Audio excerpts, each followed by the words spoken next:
Welcome to the TWBC Coffee Break podcast, bite-sized training for very busy women in business.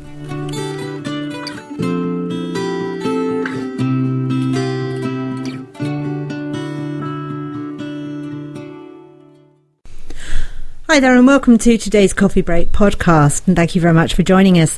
If you've been around in business just for 5 minutes, you've probably heard the theory that 80% of your business is going to come from 20% of your customers. In fact, the 80-20 principle can be applied to many areas of life. And so it is very relevant to business though, and it is often very true. So what we've got today is someone who can explain a little bit more about this 80-20 principle, because understanding it can help you save yourself a lot of time. And of course, we're all very time poor nowadays, and any time that we can save in business is good time. So we have with us today a special guest visitor who's actually been on a call a couple of times with us now. She's recorded a couple of podcasts with us, and her name is Debbie Newman, and she is from Armstrong Beach Marketing. And Debbie is a marketing expert. She's also the host of our Bath Premier Club. She knows a lot about networking, and those are the previous podcasts she's done for us. It's all about networking and follow-up. But like I say, what Debbie's going to talk about today is the 80-20 principle and how you can utilise that to help yourself within business and help yourself save time. So you can also go and visit Debbie's website. It's www.armstrongbeach. So that's Armstrong Beach, where beach is BEECH.co.uk, and you can find out a lot more about Debbie on that site. So in the meantime, I'm going to shut up now and just hand over to our call. So hello, Debbie. Hello and welcome to our call today. Morning, Kelly. Lovely to have you back with us again. Debbie, I know that you're going to have a chat with us today about one of these, what I call sort of general rules that you hear quite often in life and business. And I know this is something I've always come across, and people always sort of say it very smugly and with a bit of a nod and a wink. And they say to me, well, you know, that's the 80-20 rule. But I didn't actually realise there's actually an informal name behind this, and there's a proper principle behind it. And so I thought, well, you know, a lot of our business people that, you know, that are listening in today, they're going to have this said to them. They're going to know there's an 80-20 rule. They're going to know roughly what it is. But Debbie, you're the expert on this. You can give us the specifics, can't you? Well, I'll try. I don't know about the expert, but I think it's a great principle, and I'm a huge fan of this Wilfredo Pareto, who was the one who originally came up with the concept. Right, well, tell us all about it. Okay, then. So this goes back to the early 1900s when this Italian, Wilfredo, who was a sociologist, economist and philosopher, he made several important contributions, particularly in the study of income distribution and in the analysis of individuals' choices. This was a study he was doing at the time. And he came up with this initial conclusion that actually 80% of the land at the time belonged to 20% of the population. He then morphed that into lots of other ideas, and it eventually became known as the Pareto principle, also known as the 80-20 rule. And the other funny phrase I always think, which is used to describe it, is the separation of the vital few from the trivial many. Okay. That sounds terrifying. What was that? The separation of the vital few. The vital few from the trivial many. The trivial many. I always have to read that because I can never remember it. I get it the wrong way around.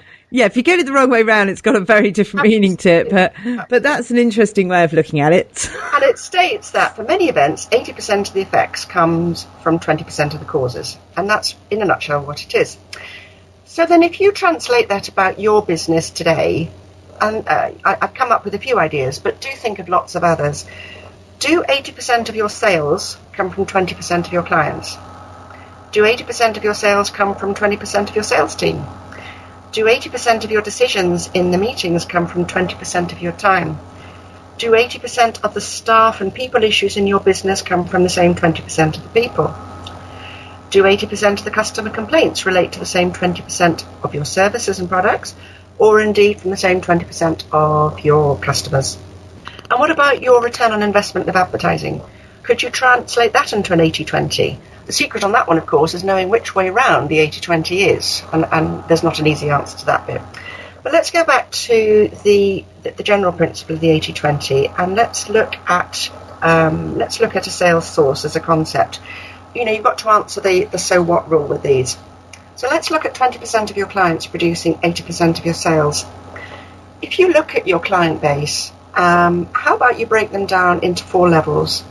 You've got your VIPs, your top layer, and typically that could be 20% of your clients.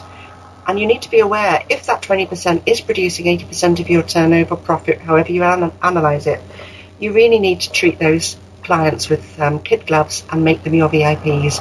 Let them know how much you love them, be there for them, and just preempt anything that they need, because they are your lifeblood, your business. Think about it, 80%, that's a lot of business. Then look at let's look at the rest of your business. Let's say typically it's 80%. And obviously it doesn't have to be exactly 80-20, it could be 70-30, it could be, roughly on that split. So what are you going to call your next level down? It could be something like your rising stars. What could you what could you do with that group to make them up to your top niche? So perhaps what makes your top niche as special as it is? Is it the type of business that they are? Is it how you found that business and the relationship you created with them? What are their personality traits? How do they respond to you? What do they pay you?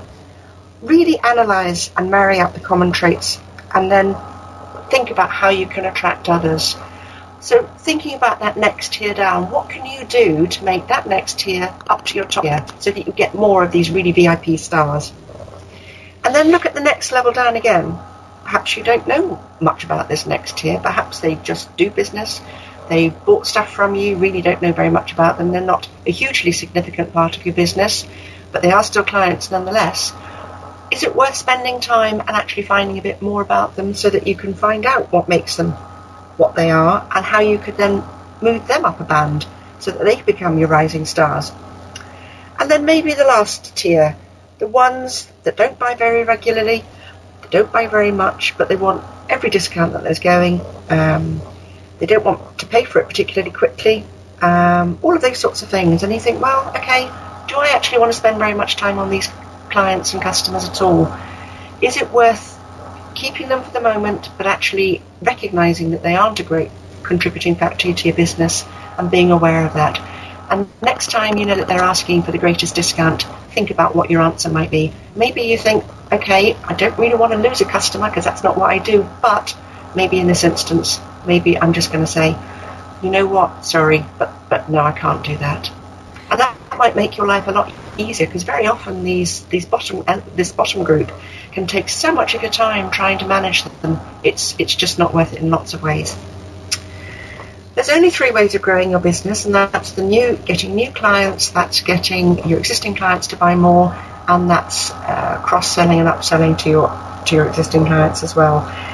Using the Pareto model, you can analyse your customers and then really concentrate on your stars and grow with them. So that's a sort of little summary, a little sort of picture of Pareto and the 80-20. Analyse across the other sectors I mentioned. Analyse across anything else that you think on the 80-20 rule. And I'll finish with one thought. Next time you or the lady in your life has nothing to wear or no shoes, then we can smile and think of the 80-20 rule and think Pareto. Thanks for listening. Debbie, thank you very much indeed for that. That's absolutely brilliant. It's just really all about making you focus and analyse where your business is coming from and how to maximise that, isn't it? Absolutely that. Yeah, that was superb, I have to say. Thank you. Thinking about your business and your clients in a different way. You always do it on a turnover basis, and you have this spreadsheet with your turnover and your top clients, but you don't often think about what you could do with that information. No, absolutely. That's just been a rule. Oh, I'm going to go away and analyse everything in my life now according to the 80-20 principle. Debbie, thanks very much for joining us on the call today, and hopefully we'll catch up with you very soon. Okay then, my pleasure. Thank you. Bye. So thank you very much, Debbie, for that great call there, and some really useful information that a lot of us can apply straight away to our businesses. And I hope you all found that very useful. So thank you for joining us once again on another Coffee Break podcast. We'll be back with you very soon. In the meantime, if there's anything we can help you with, just give us a call in the office. We'll be delighted to hear from you.